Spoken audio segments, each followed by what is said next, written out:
Hey y'all, welcome to Nat and Grace Revelations. This is Tarot Tia. This is a reading for the collective. It may or may not resonate, but I do offer personal readings, and a link to the website is in the description. Now, before I could even get started, this demon is popping out, y'all, and I keep hearing Tisha. So whatever is going on with that energy, it seems like it's very demonic, it's very dark, it's very hateful, it's very envious, it's very obsessive. Okay, and it's getting to the point to where others are starting to realize how burdensome this energy is. You know, feels like people are finally seeing things from a different perspective. These people have had mixed feelings, or they've been extremely funny acting because they feel some type of way about somebody's confidence. They feel some type of way about somebody's like social status, especially when it is tied into their physique. Like if they get a lot of attention based off of their body, based off of their looks, based off of the way that they dress, based off of their presentation. You know what I mean? They get a lot of attention because of that. And it feels like there's this issue that someone has with them, but it's all because of their looks or the way that they are presented or the fact that they are almost on like a platform or a pedestal, or others may look up to this person, or they're in a position to where they deserve like respect based off of their accomplishments. You know what I mean? And it seems like they have been focused on money, business, career, and finances, that type of stuff. But there's so much drama and chaos around this person that is trying to pull them back down into a low vibration. Okay, it's almost like this is the crab that's making it out the bucket, and the other crabs are trying to drag them back down into the bucket. Okay, but it feels like it's because there's a very dark demonic influence in this situation, especially if many, meanie, mimi, mim, meme, male, mom, anything like that. That's a factor here. This is a demon, and they are obsessed with somebody's success. They're obsessed with somebody's social status. They're obsessed with who somebody is or who they've grown into, and it's getting to the point to where they feel entitled to be latched on to this person's success or to this opportunity. Like it's almost as if like they are trying to ride somebody else's wave or like ride their coattails into success, into prominence, you know? But they're not a part of the team, the group, or did not contribute to this person's success or whatever they have going on. It's almost as if they have put in the legwork themselves. So they don't have to give credit, honor, respect, kudos to nobody besides the Most High and themselves. Okay? And there are people who want a slice of this pie, but they did not help this person buy the ingredients nor put in the work to bake this pie. Okay? And they don't like the fact that they don't get to have a slice of the pie. So here they come trying to steal a slice of this person's pie, multiple slices of this person's pie. Jordan is what I keep hearing, but it's causing so much stress and anxiety that it's causing someone to fall apart, possibly mentally, emotionally. It's causing them to want to quit or give up, you know? And it's almost as if like they're being labeled crazy or made to seem as if it's something wrong with them because of the torment that they're under. But nobody is seeing, um, excuse me, they're made to seem crazy because of how they are reacting to the stress, to the torment. Okay? But nobody is seeing the actual torment that they're going through. So it's like, oh my gosh, they got all of these people stalking them and trying to take slices of their pie and doing things to sabotage their name, brand, business, or reputation. It's just so many people around this person that want to tear them down. You get what I'm saying? But they don't deserve it because, again, this isn't something that they owe anybody. So it's not like they're hoarding or being greedy, selfish, entitled. None of that. They're enjoying the fruits of their labor. Okay? And there are people who feel some type of way about it because they may have more than these people, or because they may be more liked, loved, received than these other people, than this other party. Okay, their light may be brighter. So now they have been made an outsider. Things have taken place in this situation to where this person, the love that they deserved, they've been stripped of that because of the rumors, because of these people literally driving them crazy, or they're giving up the love. They're giving up because they don't want it anymore. Okay? So it may be causing somebody to give up on something that they really love to do, give up on a relationship with somebody that they genuinely love.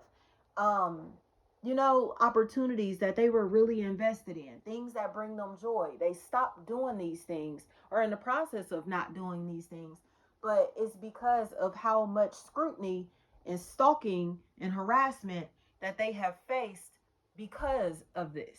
You know, it's like somebody has a Judas Iscariot in their social circle, in their family, in their friend circle, in the work environment, whatever it is. It's a Judas energy that's here. And Judas has convinced multiple people to attack this party. And now it's like they're tired of protecting themselves. So it's like, I'm just not going to talk to you. I'm just going to get away from you.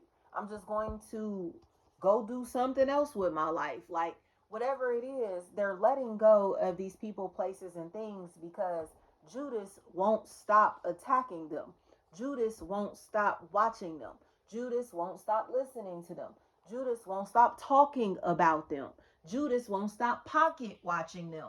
Judas won't stop stealing from them. Okay? So Judas and the Romans have done too much to kill this person's vibe or spirit, or to suck the life out of this opportunity, relationship, connection on any level, work, family, friend, or romantic. And they're unapologetic about it because they're jealous, they're envious. So it's like you just ruin their relationship for life, and you don't even care about it because this was their goal the whole time. You know what I mean? So it's like, wow, like you literally have caused so much damage in these people or in this person's life, and you don't give a damn about the damage that you've brought into their life. And now you're trying to make it seem like they're just crazy for reacting to the stress that they're under because of the damage that you caused in their life or in their relationships. Yeah. But that's because this person wants people to trust them. They want to be perceived as trustworthy. They want to be perceived as if they're telling the truth, told the truth when they told a whole bunch of lies. They lied way too much. And now it seems like all of the lies that they've told, they're being confronted about them. Somebody is coming back and knocking on this door like, hey, I heard you said this and you said that. I heard this and I heard that. Or what were you talking about when you said this and you said that? And now their family, friends, and associates, the people that they were in cahoots with, are realizing that they're a liar.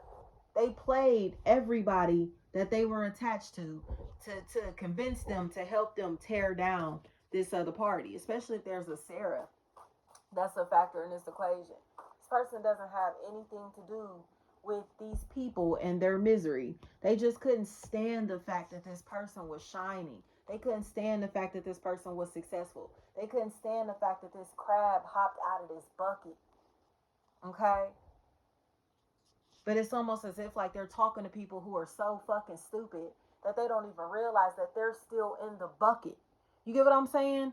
Like they don't even realize that they are products of their environment, or that they're too stupid to realize that they are being they're trampling all over each other when they literally could just crawl out the bucket themselves. So it's like, why are you mad that that crab is all the way up there on their way out when you could just do the same thing? You get what I'm saying? But they're stupid. They're not intelligent enough to utilize their mind to get out the bucket, to hop out the matrix, to reprogram themselves to become bigger and better than the environment that they're used to. So they're going to die along with all these other crabs in this bucket. But the one that's trying to make their way out, the one that they're trying to pull back down into the bucket, knows that they are way too powerful or intelligent to be around these weak ass crabs. Like, y'all, if y'all don't want to put in no energy, no work, mentally, physically, spiritually, whatever it may be, to get out this fucking bucket, to hop out this matrix, cool. But I gotta leave y'all behind. You're not gonna continue to slow me down, hold me back, limit me to this small ass environment where everybody is trampling all over each other, just waiting to be killed. I'm not gonna do it. So they hopped out on the way out. And this is the last time that these crabs will be able to pull this party back down into this bucket. And in my opinion, it's mainly because they're awakening. Some of these crabs are finally waking up. Like, oh my gosh, we stepping all over each other. We ain't doing shit but the same thing. We all in the same environments, doing the same thing, wearing the same thing, talking the same. They're fucking programmed to thinking that this bucket is lit, when in reality, they're defecating all over each other. Like, y'all ain't shit. Y'all ain't shit but doing the same shit, looking the same, walking the same, talking the same, acting the same. Where is your individuality? Where's your soul? Where's your heart? Where's your mind? On the same low level frequency as the people that they're used to being around. So why is it such a bad thing that this crab is hopping out this bucket? Because they don't want to be like y'all? Because they're nothing like y'all? Because they think higher than you? Because they realize that they have a life to live, a purpose to fulfill? That means that they deserve to be trampled on. That means they deserve to be gossiped about. That means they deserve to be seen as a fucking weirdo, when in reality, they're the one that's leading the way, leading this exodus. Okay? But you can't save a slave that doesn't realize that they're a fucking slave. There's nothing you can do about that.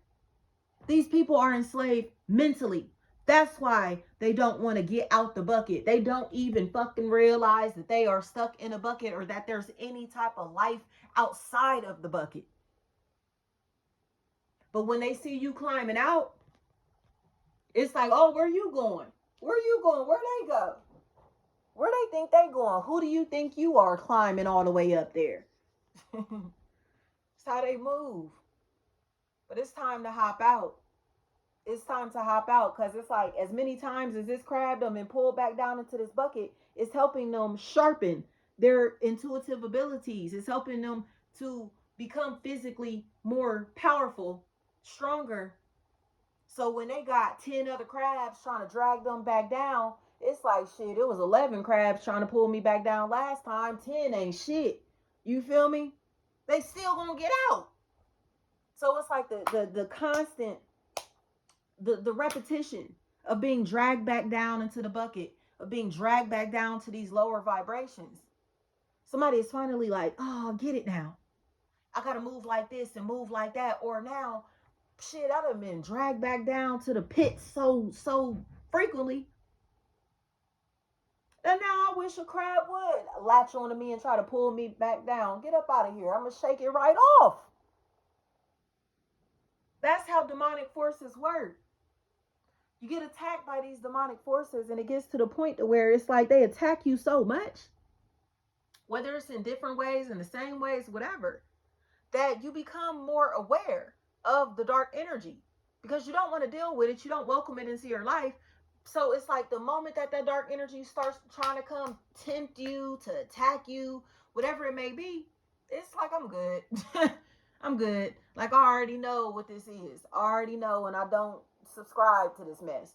You know what I mean?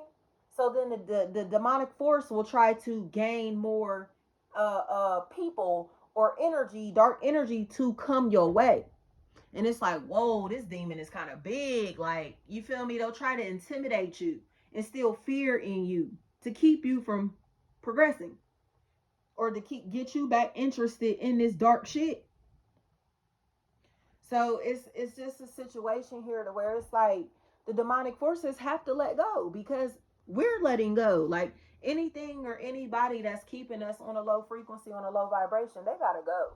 And no matter how much we love these people, no matter how much we care about these opportunities, No matter how long we've been attached to these people, places, or things, we have to go because our minds and our hearts are gaining the clarity that we need to cut these ties without remorse, without, feeling bad, without the guilt, without the shame, without the embarrassment, without the sucker attacks. They gotta go.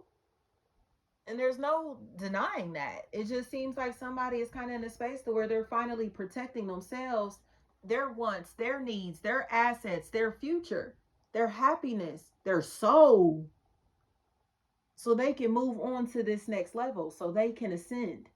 You know, it's like Bobby Hemmett has a really good lecture about the demonic forces and how once we start to elevate and we're ready to graduate and move on to the next level, you may even have dreams to where you are fighting this big force, this big demon, and that demon is standing in front of the door to your ascension. So if you are powerful enough or courageous enough to battle that demon or to face that demon, like, watch out. Like, you feel me? Get up out of here. I need to get through this door. Move. You know what I mean? Like, you're not going to scare me. You're not going to intimidate me. I don't give a fuck about your threats. I don't care about who you think you are, how big you are, whatever. You feel me? You're going to be able to walk straight through that door because the demon is only instilling fear. And they want you to be afraid to move on to the next level. They want you to be afraid to ascend, to graduate, to progress, especially spiritually. But the more demonic forces that you encounter, the less afraid that you become of this bullshit. Like, get the fuck out of here. Like, I done seen demons bigger and badder than you. I done faced problems much more worse than the shit that you're trying to bring into my life. I done experienced lows that are lower than the low that you trying to bring me to. Okay? So you know how to appreciate peace, happiness, joy, love. So playing around with demons ain't even a choice. Like, get up out of here. I don't have time to sit here and bicker with you. I don't have time to sit here and wrestle with you. I don't have time to sit here and live in fear. I don't have time to be dragged all the way back down to that frequency because I gotta be up here. You feel me? My next mission is up here. My next mission is in front of me, not behind me. But them demons, they come knocking, come knocking, come knocking. Our free will gives us the choice to open that door or not. And we done opening that door. As unwelcoming, unfriendly, uninviting as our energy may come across, so fucking what? These people are not our fucking friends. They don't give a damn about us at all. They just don't want to see us do better than them. That's not love. You can do good, but you can't do better than me. That's not love. It's not somebody that gives a fuck about you. That's somebody that wants you conditioned. That's somebody that wants you based off of what you can do for them. How they perceive you in relation to themselves. They need you as a measuring tool to their own greatness, to their own success, to their own ego. Period. Get the fuck away from these people. If these people aren't supporting you, aren't loving you, don't want to see you happy, I don't care what you're doing. They don't want to see you happy. They don't want to see you love and be loved. Then that will be considered a demonic force in your life. Somebody that's being used by demonic forces. I don't care who they are. There's a demonic force, a lower frequency that resides in them that has the potential to latch onto your energy or influence you into making decisions that go against your highest good. Get away from these people. Get away from these people. Choose happiness. Choose love. Choose peace. Choose trust. Invest in yourself. Bet on yourself. Choose happiness. Because anybody that feels some type of way about you being happy about who or what makes you happy, whatever. Y'all just aren't on the same page. You aren't on the same frequency. So these chapters are over with. These karmic relationships are over with. Okay? And once you get fully like get these crabs off of you, like quit trying to drag me down with you. Quit trying to bring me back down. Like, do y'all see how y'all living down there? You know what I mean? Like, and I don't mean literally living, but it's like, do y'all see how y'all treat each other? Do y'all see that y'all are like almost living with this fucking scarce mentality? A mentality of lack, a mentality that to where it's like, oh well, if you know what I mean, like there's more outside of the bucket. If you get out the bucket, you'll realize that there's no reason to fight over resources. There's no reason to fight for attention. There's no reason to trample over anybody just to be able to feel like something, just to be able to breathe. There's no need for it. This comes from a lack of mentality. Outside of the bucket, it, there's this energy of vastness. So the options expand, opportunities expand, networking abilities expand, diversity expands, open mindedness becomes a factor. Learning from different people, different cultures, different environments, like all of that, like you're able to soak up information that you would not get inside the bucket, able to see things that you would never see inside the bucket, able to experience things and people that you would never come in contact with if you didn't get out the bucket. Familiarity is what is holding us back, or people with familiar faces are trying to hold us back. Now it's time to hop out and go visit other places, go meet new people, go do different things. Conformity is restricting. It's a restricting energy. It's time to let it go. Thank you so much.